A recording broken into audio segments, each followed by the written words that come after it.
Now, I'm about to ruin reality TV for you. Is Jilly real?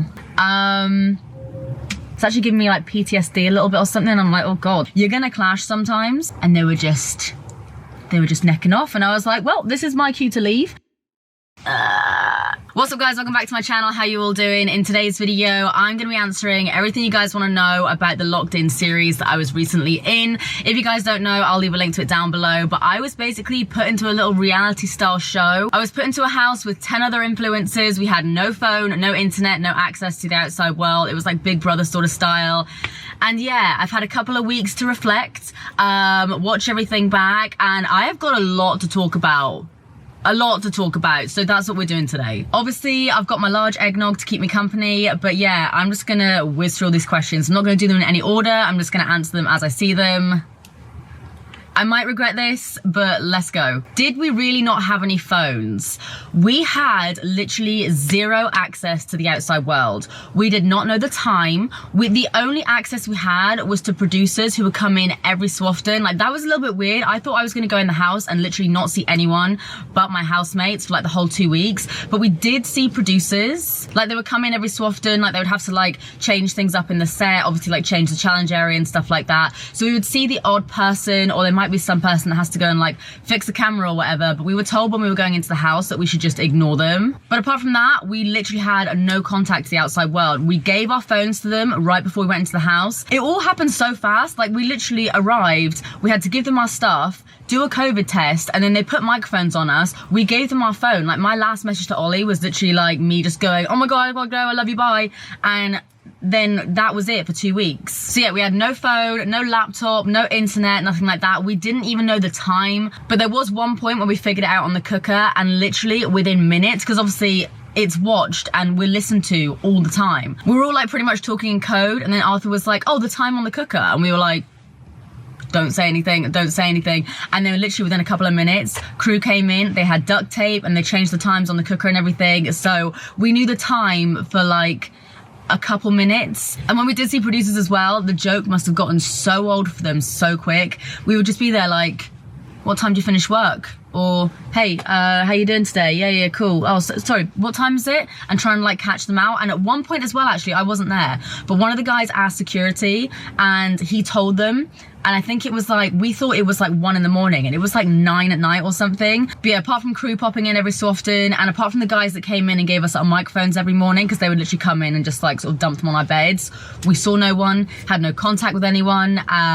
Very weird experience. Another question that I got a lot is, did we get to drink alcohol? And the answer is absolutely not. I think the guys on the last night, from what I've heard, they had a little bit of alcohol brought into the house, like on the last night, which obviously I wasn't there for. It's fine, I'm fine. But yeah, there was no alcohol. There wasn't even like any Coca-Cola or like Pepsi or any kind of fizzy drink like that at all. We had Red Bulls at one point, and that was when we had like some luxury items, but otherwise it was just tea, water and squash. And then at some points we also got a bit of juice, but yeah, no alcohol. They didn't give us any sneaky treats or anything maybe off camera. Like, what you saw us eating and what you saw us like drinking was what we had. And a lot of people asked what was in the cans. That was just water. It was just cans of water. It wasn't anything interesting. Okay, another question is, were there any arguments? Now, I wouldn't say arguments. The most like argumentative things got was me and Arthur on like our last conversation, which I will go into in a minute. So that was like one of the arguments. And then there was also one little thing between Jamel and Spuz, which I know a lot of people asked about, and it wasn't included because basically, I feel like I have to give this sort of some context as well.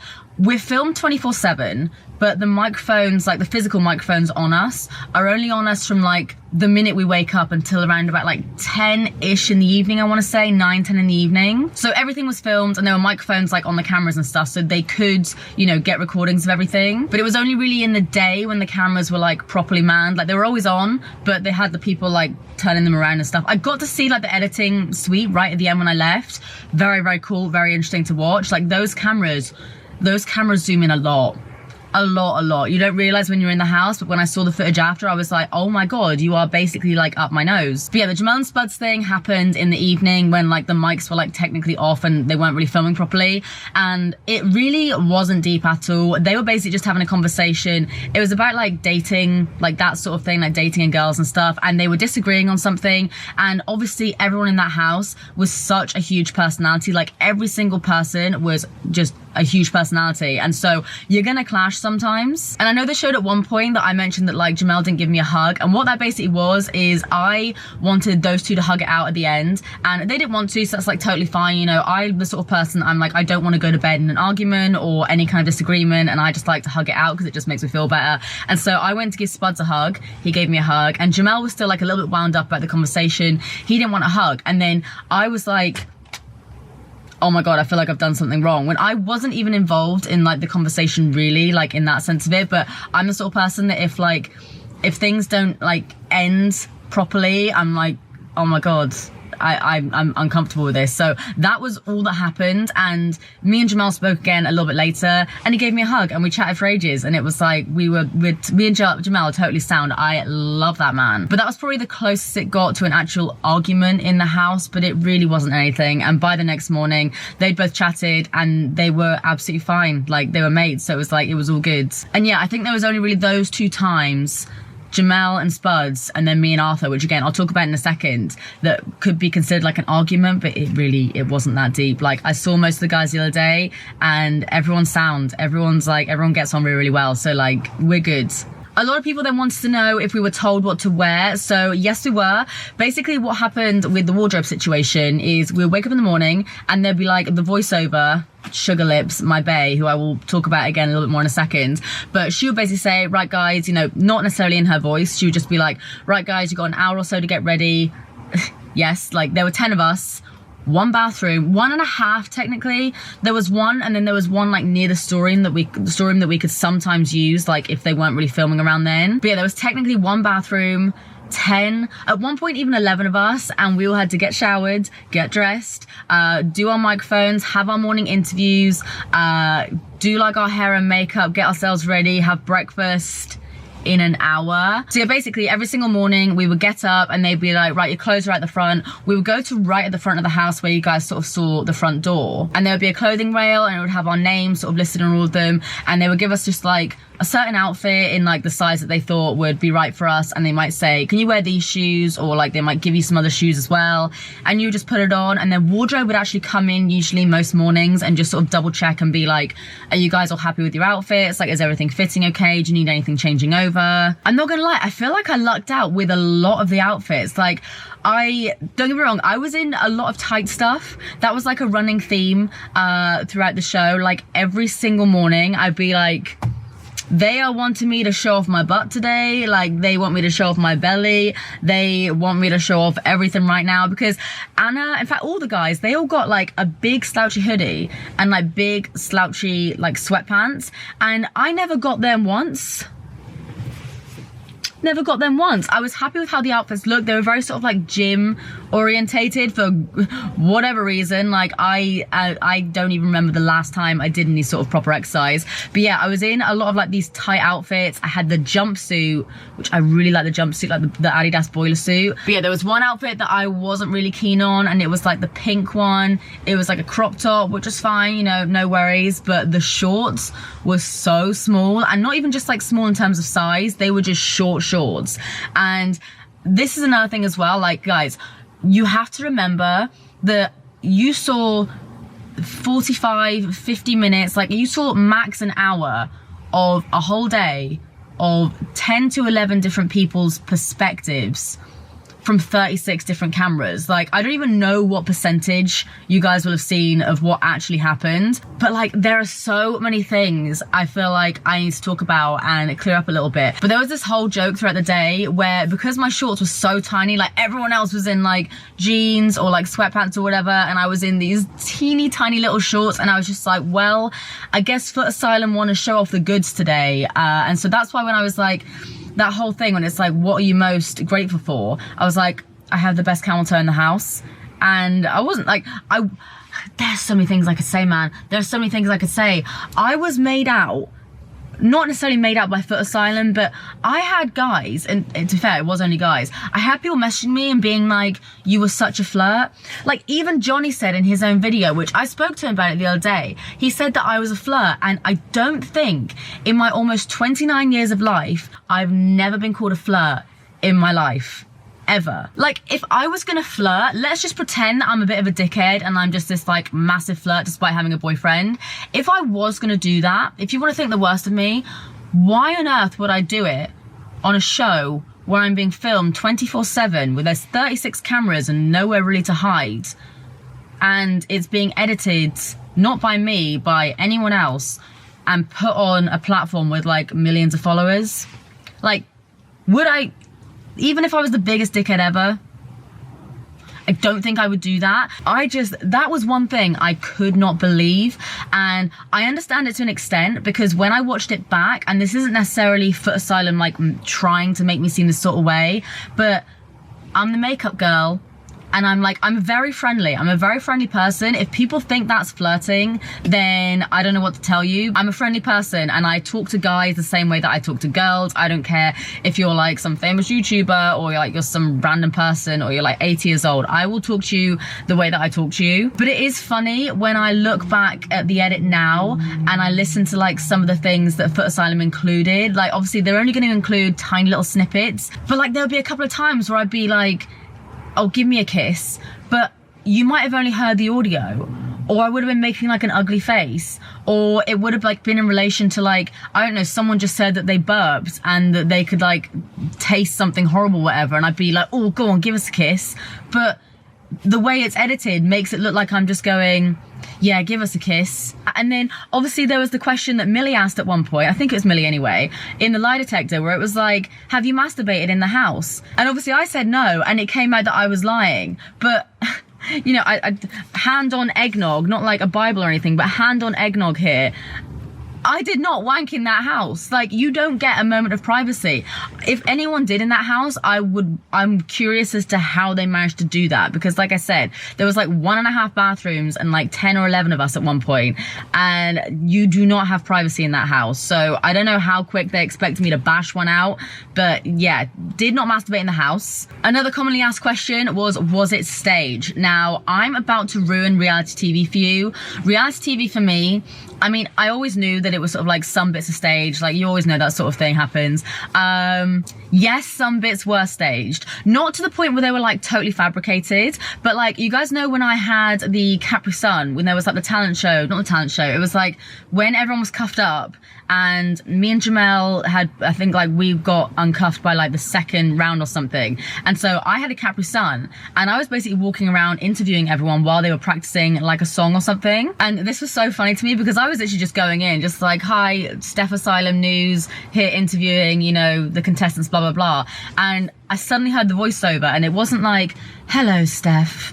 Which, by the way, I nailed that. I nailed the Sugar Lips voice. I'm just saying. FootAsylum, if you ever need like a fill-in for Sugar Lips, hit me up. But yeah, it wasn't like the hello Steph, it was just like, Steph, sorry, we didn't have a camera on you at that time, do you reckon you could do that again? I was like looking around, literally like the voice of God, like, you want me to interview people with my Capri Sun again? They were like, yeah, it was actually quite good. I was like, all right. So luckily I hadn't really like asked any questions. I think I'd literally just walked in and been like, so how are you guys doing, you nervous? But they had to like get a camera on me, because I guess they wanted to use it, which obviously they did in the end. And I had to like walk back in and being like, this is Steph Asylum News, and then go from there. So it was like that little bit, it wasn't staged because I was just doing it anyway. But there were multiple times when we would like be doing something naturally, and they'd be like, sorry guys, can you actually do that again? Like, but now we've got a camera on you. So we had to sort of redo it. And then when we did the challenges as well, sometimes we would come in and we wouldn't stand in the right place, or, you know, maybe we wouldn't give the right reaction that they wanted to the challenge or something like that. Like sometimes we would walk in and we'd be like, oh shit, okay, we know what we're doing. And they'd be like, guys, do you reckon you can like, can there be a little bit more hype? So we'd have to walk out and then come back in and be like, oh my God, even though we literally just found out what the challenge was. There wasn't any like storyline that they sort of fabricated or anything like that. It was just, you know, if they liked where things were going, they would kind of give it a bit of a nudge or say, sorry, do you reckon you can do that a bit again? So yeah, I guess some of it was staged. Like, it's very, very weird. Like, if they didn't get the shot, then you would have to redo that shot. But yeah, I'm curious to see if you guys can pick out at any point like what was natural. I've gone for a wee like 5 times today, and I need another one, and there's nothing around. I'm stuck in my car. Another question that was commonly asked is, what did we do on Sundays? Because obviously you guys didn't see an episode on Sunday. Everything, I believe, like, so we went in on the Monday, and I think the first episode went out either on the Wednesday or the Thursday. So basically you guys were a couple of days behind. So when I actually, spoiler alert, got evicted from the house, I had to be quiet on social media for like 3 or 4 days, and just sort of pretend that I was still in the house, just so that I didn't give like any spoilers or anything like that by me just being on my stories like, hey, how you doing? But yeah, you guys obviously didn't get an episode on the Sunday, but like we were still filming on Sundays. It was just that the episodes were staggered a little bit and a couple of days behind. So we were still filming. We were still doing like challenges, all of that on the Sundays. You guys just saw it a little bit later, which is why everyone actually left the house. I believe I went on the Friday, and I couldn't talk about it until I think I was allowed to like publicly be like back on social media on the Tuesday. And I think everyone else left the house on the Sunday, and they couldn't talk about it until like the Thursday or Friday or something like that. So everything was a couple of days behind. Okay, let's do another question. Is Jilly real? No. You know how like some people do like PR relationships and things for like publicity? I'm totally joking. Jilly were very, very much real.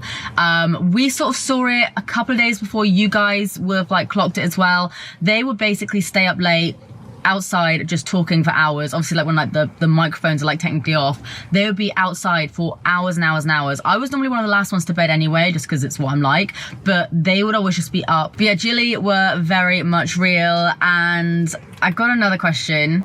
I knew I'd get this one. What happened with them under the sheets? So on one of the episodes in the morning, obviously Joke Man snoring, that's a whole other thing. Joke Man snoring, yes, it was just as bad as everyone said it was, probably worse. It was like an earthquake. Like, I'm pretty sure you could feel the ground vibrating. It was a lot. But yeah, normally I was kept awake by Joke Man snoring. However, that night I was kept awake by something else. So I actually went to bed, I think I was one of the last ones in the bedroom, because I was like washing my hair and stuff and tanning. And so yeah, I was one of the last ones in the bedroom, and I was just sort of like getting ready for bed. Jamie and Millie were in bed together, just sort of like, they weren't in bed like, you know, like that, but they were, I saw that they were both in bed together. I was like, oh, hello. And I put my pajamas on, I like put my retainers in, like put a bit of moisturizer on, stuff like that. And then as I was getting down like to go to sleep, I could hear some noises. And don't worry, there are no baby Jillies happening anytime soon. There's not any FootAsylum babies happening. It wasn't like that. But yeah, I heard some noises, and I think it was that night or the night before. They're gonna hate me for saying this, but I think me and Anissa experienced their first kiss. We were outside in the garden late at night, and we were all just like looking at the stars, because you could see all the stars. It was very nice. And then I turned around at one point, and they were just necking off, and I was like, well, this is my cue to leave. You know, I felt like the mum on Mean Girls, where I'm like, do you guys need snacks, a condom? But yeah, they were just hanging out, you know. They were just having a nice little conversation. A lot of people were asking about my bestie Sugar Lips. Oh my God. A lot of people were saying, did we ever get to meet her? And was she actually a real person? And I can confirm that she was a real person, and I did get to meet her. So we actually bumped into each other at one point. Remember I said like crew was sort of coming every so often? I actually bumped into her very secretly at one point, and I was like, I looked at her first like, who the hell are you? Obviously, like, you're not one of the people that I've been living with for the past 10 days. And she spoke. She was like, hi, Steph. And I was like, oh my God. But yeah, I got to meet Sugar Lips, and then right at the end, we got to meet her like properly as well. Like, we got to see everyone. And like I said, when I got evicted Spoiler alert. If you haven't watched it yet, then what you're doing, like, just go and watch it now before you finish the rest of the video. But yeah, right at the end, when I was leaving, like, I literally left the front door and there was all the producers there, like a bunch of different people. They were like clapping. It was so cute. And they sort of gave me a cup of tea, a bottle of water. They were like, I wasn't sure what you'd want. And yeah, they gave us like a little tour, or gave me a little tour around the whole sort of area, because everything was like edited on site and all of that. They had like loads of little crates popped up to edit in. And yeah, Sugar Lips met me at the door, and honestly, I love that woman so much. And do you know what's crazy? So obviously we both have the same FootAsylum voice. I love that I can still do this. It's actually giving me like PTSD a little bit or something. I'm like, oh God. But obviously we both got the voice. Her name was also Steph, and I was like, shit, this is why we get on so well. And not just that, the girl's only from Cornwall. Who is from Cornwall? Who is from Cornwall and then also actually works in this sort of industry, like specifically on this weird ass show? But yeah, she's called Steph from Cornwall. She doesn't live there anymore, but I think she's coming down before Christmas, and she said, you know, maybe we can hang out. But honestly, I loved that woman. Obviously, like, I spoke to her every single day, multiple times a day. She was there the whole way through, like from the minute we woke up until like pretty much when we went to bed. And we weren't just talking to her like, FootAsylum, can I have this? Or her being like, how was your day? And we go, yeah, you know, it's cool, whatever. She'd be like, it was so funny because sometimes she'd be there like, Steph, FootAsylum is wonder, oh fuck. And I'd be like, oh my God, she broke character. And then she'd just be like, sorry Steph, would you mind like moving that chair? Cause it's like, it's not quite in shot. Can you like move that for me? And I'd be like, yeah, no worries mate, I got you. And so we would actually end up talking to her a little bit. Again, she couldn't say what was going on outside. She couldn't say how we were doing or anything like that, or pass any messages. But we did spend a lot of time talking to her. She was like the other housemate. I was bloody obsessed with her. So yeah, hopefully I will see her very, very soon. And maybe I'll like vlog it. Like if I'm vlogging at the time, I'll be like, there's a Sugar Lips, like she's amazing. But yeah, I love her. Like she is genuinely like one of my favorite people that I met from that whole experience. How dirty was the house? Dude. One of the first things that I said when I came out and I went into that editing suite thing and I got to see how the house looked like on camera, I was like, it looks so much cleaner on camera than it was in person. Like, it wasn't like, we were only in there for 2 weeks, so it wasn't like fully disgusting, but I would clean the kitchen in the evening, like as one of the last things that I would do, like when most people had gone to bed and I was just sort of like, didn't really want to go to sleep, didn't really have much to do, so I'd just be like cleaning and like chatting to someone. I would clean it in the evening and wake up the next day and there would only be a few people that had been up, but somehow it would just be trashed. There'd be like cereal everywhere, like tea stains everywhere, rubbish, like tissues, like all this random shit. And I'd be like, is this how my mum felt when I was a kid, when I like wouldn't tidy up after myself? It was madness. And the bathrooms were the worst bit.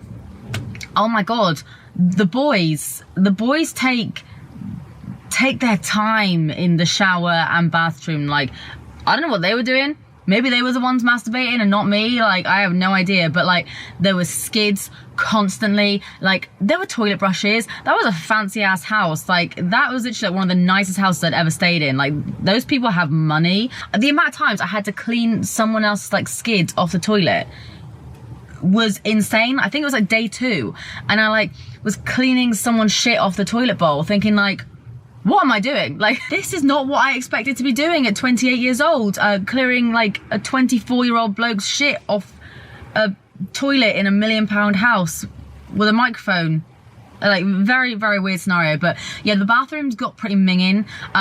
By like day 4, I think we'd all just sort of realized that like it's all gonna be a bit of a shit tip sometimes. And by like day 8 or something, the shower was totally blocked. Like, it was literally like filling up around our feet. So someone had to come in and clear that out, which I'm just like, thank God I didn't have to do that, because, you know, it's one thing clearing someone's shit up with a toilet brush, but I'm like, I'm not getting my hands in there and pulling out like other blokes' pubes or, you know, whatever, like other liquids. I'm like, I'm very glad that someone else did that. But yeah, I just couldn't believe how tidy it looked on camera compared to how messy it looked like in person. Someone said, what's the first thing I did when I came out the house? So I came out the house, it was around about like 8 in the evening, 9 in the evening, something like that. So it was totally pitch black and I couldn't go home straight away, obviously, because I literally live like 6 hours away from where we were. The first thing I did after like I went around and saw everyone and saw crew and stuff, and I got in the taxi and they had all my stuff there. They had my suitcase in the back. They charged our phones for us and they gave me my phone and they were like, there you go, back to like reality. And I was like, okay, this is weird. So I just went on my phone and I called Ollie straight away, and I was like crying, because I'll talk a little bit more about, maybe I'll answer that question in a second, about the whole Arthur thing and why I cried so much over the last few days. Because I noticed, like, watching back the series as well, and some of my friends and family said this as well, that you could tell there was like a dip in my mood like in the last few days, and I'll talk a little bit more about that in a second. But literally the first thing I did, I was like still an emotional wreck from like everything that would happen. Like, that house like does things to you. I promise I don't actually cry that often, but those last few days I was crying a lot. But I literally just picked up the phone, and he wasn't expecting me to be out the house. He wasn't expecting to hear from me for a couple of days. So he was a bit sort of like, oh my God. And then I just started crying. I think I was just so overwhelmed, so overtired, because when I got back, I slept for 14 hours, like all the way through. The next day I slept for 12 hours. The next day I slept for 10 hours. Like, I was tired. But yeah, the first thing I did was call Ollie, spoke to him on the phone for ages, got back to the hotel, FaceTimed him. I messaged my stepsister. I messaged the group chat that I have with all my friends. I didn't even know what to do, to be honest. I was just like, just talking to my boyfriend and just like catching up and just like, but yeah, I just carried on crying and spoke to my boyfriend. And then I slept, basically. I slept, and then I wanted to get home as soon as possible, so I had a car picking me up at like 8 o'clock the next day. I woke up, I chucked on anything that I could find. My suitcase was all over the place, and I just literally shoved everything in this car and went home. Like, I just wanted to get home as soon as possible to see my family, my friends, Ollie, my cats. Oh my God, my cats. Yeah, just cried and looked at my phone. Okay, so let's now talk about the question that so many people want to know about. What happened between me and Arthur, and did the roast affect me? So I need to give like a lot of context before I sort of explain kind of what happened.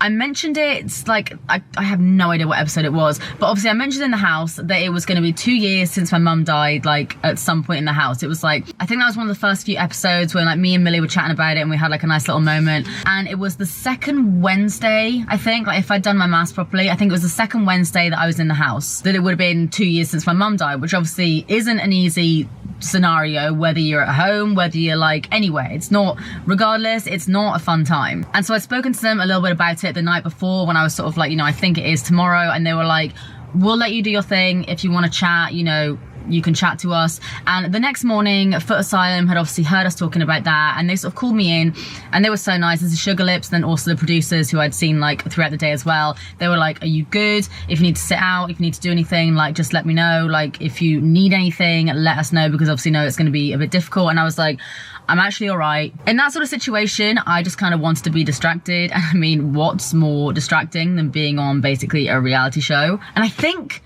that might have been the day when we had the bike. I don't know what this motion is, but I think that might have been the bike day. I'm not 100% sure. Either way, now that you know that, if you watch the episodes back, and if it is from like the bike day or whatever, you will then see I go from being like super buzzy, and I'm like, I'm all right on that day, but I dip after that, because on the actual day that it was like 2 years from when my mum died, I was actually all right on that day. I even said to them after, I was like, you know what guys, I've actually had a pretty decent day. I haven't really thought about it too much, which was good. And I kind of felt like I was in the clear. But then the next day, it sort of hit me. I think the next day was maybe a little bit more quiet, and I was in my head a bit more. And right now I'm basically giving you guys context, because how it looks, and don't get me wrong, there was like an element of truth to this, which I'll talk about in a second, but like how it looks is like, the way it's edited makes it look like Arthur kept giving me a couple of comments, and that really got to me, and then all of a sudden I was like really annoyed at him. But what actually happened was, I had that really difficult day, and there was other difficult things going on as well. Like, I actually almost didn't even go into the house. That's one thing you guys don't know. Literally like the day before, I was on the phone to Ollie, like, I don't know if I'm gonna go in. Nothing to do with like me and Ollie, nothing to do with me or anything like that, but just like some personal like family stuff. Like, I I wasn't even sure if I was going to mention it, but like my granddad was basically in and out of hospital for like around that time. So I was a little bit wary. I was like worried that basically I would go in the house and my granddad might pass away. And I was like, that's going to be a lot. And unfortunately he did very recently pass away. Like this is like after, you know, when I'd left the house. So, you know, I'm glad it didn't happen like when I was in there. But yeah, it was like around that time, and this is when we started to get like more comments into the house. People would start forming like more opinions about us all. And I'd already had that one comment that was like, you know, Johnny needs to take Steph on a date. And so I was worried about how things were being perceived. I'm like, that was the first time I'd ever actually put my personality out there at all for like everyone to see. So I was like, oh my god, what if everyone hates me? And so yeah, over those few days I was really getting in my own head about that. And basically what happened with the Arth thing, I'm dying for a wee, but what happened with the Arth thing, obviously we did the roast and he said to me, you know, is there anything you don't want me to talk about? And I said, don't obviously talk about my mum. And he was like, yeah, of course. And I was like, but go wild. But in hindsight, what I should have said is like, don't talk about like my family and like my boyfriend and stuff like that. Because another thing, again, like context is everything in these situations. You know, I've mentioned it multiple times throughout this video.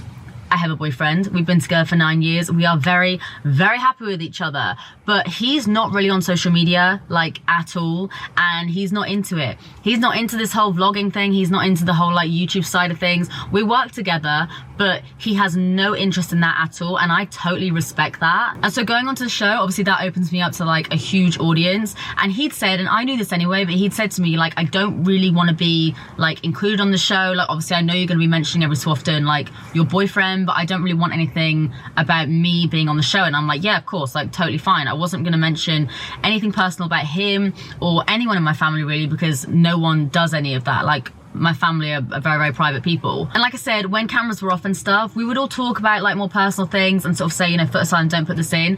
And I'd even said, I'm like, yeah, like I'd spoken about my boyfriend to those guys because they were like, oh God, you've been in a relationship for 9 years, you know, what does he do, blah, blah, blah. And so I would tell those guys, but I made a point and I was like, but he doesn't want to be on social media. Like, I'm not really going to be talking about him on camera. So like, just a heads up. And they were like, no worries. And so the reason I got annoyed about the roast, I didn't care that he said I had a fake face. I didn't care that he called me a scat or anything like that. It was that number one, he'd like mentioned my boyfriend, which I should have said, you know, when he was like, is there anything you don't want me to talk about? I should have said my boyfriend, but we'd spoken about that. So I didn't really feel like I needed to. But for me, it was more like a kind of respect thing because like, everyone had certain things in the house. Everyone had spoken about like their personal life and stuff that we all could have like gone in on. Like, I'm just gonna say, I wasn't.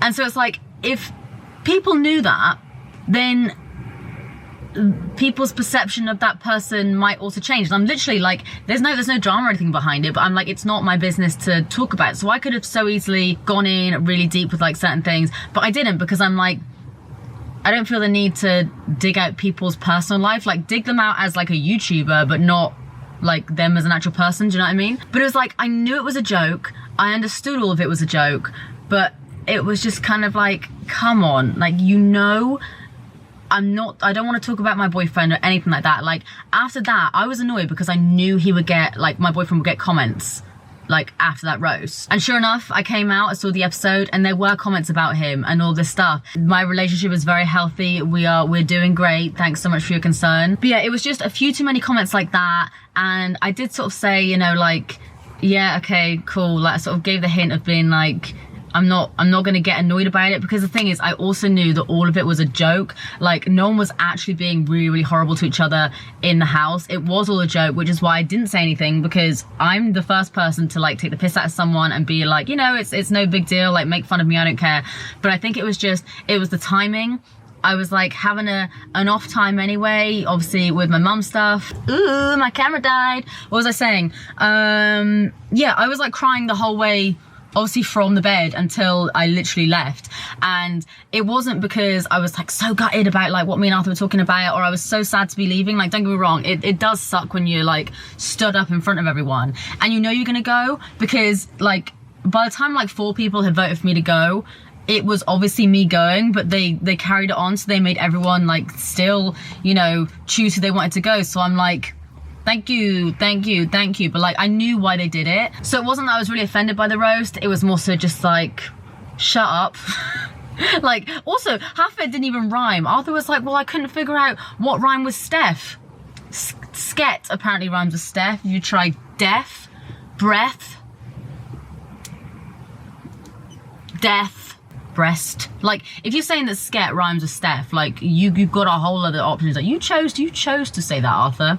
You chose to say that, but we're all good. Like I said, I saw them the other day for our little reunion, which should be on the FootAsylum YouTube channel very, very soon. It's just one of those things. I'm literally like holding my vagina right now because I'm dying for a wee so bad, but I actually don't know where the closest one is. So might actually just be pissing in that eggnog cup. But yeah, it's just one of those things where it's like, we're all so different, all from totally different walks of life, totally different like opinions and personalities, but we're all big personalities. We spend all of our time together. Like, we could have gone and sat outside or like gone and spent extra time, like, I don't know, sitting on the sofa by ourselves, but we were always all together, which is the weirdest thing. Like, even FootAsylum was like, this didn't happen last year. You guys literally spend all of your time together, and that's just how it was. I had so much fun, despite the fact that I was crying like the last few episodes, but obviously now you guys know why. I had so much fun doing it. It was one of the craziest experiences of my life. Took a while to adjust back to normal life, and you do get some weird sort of like cabin fever aspect of things. Hopefully I answered a lot of you guys' questions. If I missed anything out, I can always do a part 2 because I feel like there's so many questions I missed out. So let me know any questions that you have in the comments and I'll either answer them there, or if I get a load of them, like, just let me know. I can always do a part 2 or whatever. But yeah, I really hope you guys enjoyed the show, and I've got to say as well, thank you so much for all of the nice messages. Like, I have gained a lot of you guys, like subscribers, followers on Instagram, all that sort of stuff, but the main thing is the amount of messages that I've gotten. So many of you have been like, I didn't know who you were before FootAsylum Locked In, and I love your personality, or like, Steph, you really need to show your personality more. So I'm gonna make sure that I try and do that. It's a very awkward thing for me because, like, when you're talking to a camera, you're talking to a camera, but I am going to try and put more of myself out there. I was always very worried for years and years because I'm quite odd, and I feel like you guys saw my ADHD in full force when I was on that show. But yeah, so many of you said so many nice things about, you know, my personality and like seeing me outside of makeup and stuff, so I'm definitely going to be trying and putting more content like that out there. So let me know what you guys kind of want to see from me, if there's anything in particular you guys want me to do, like more vloggy style stuff. So yeah guys, I'm going to leave it here for now. If you enjoyed this video, please give it a big thumbs up and subscribe if you do want to see more of me, because I upload all the damn time, and because I am dying for a wee and I've almost pissed myself like 5 times while doing this video, and because we are nearly at 500,000 subscribers, which is the most insane thing. But yeah, I'm gonna leave it here for now guys, and once again I'm gonna go. I'm actually just gonna start going, to be honest. I haven't even got my shoes on right now, but I'm just gonna start going because I need to pee so bad. Oh, that knocked my bladder in a way that it shouldn't have. Okay, anyway, I've got to head off, but I love you, bye, and thanks for being so nice about Locked In. And I don't know how to end this. I'm just gonna go for a piss. All right, see you later.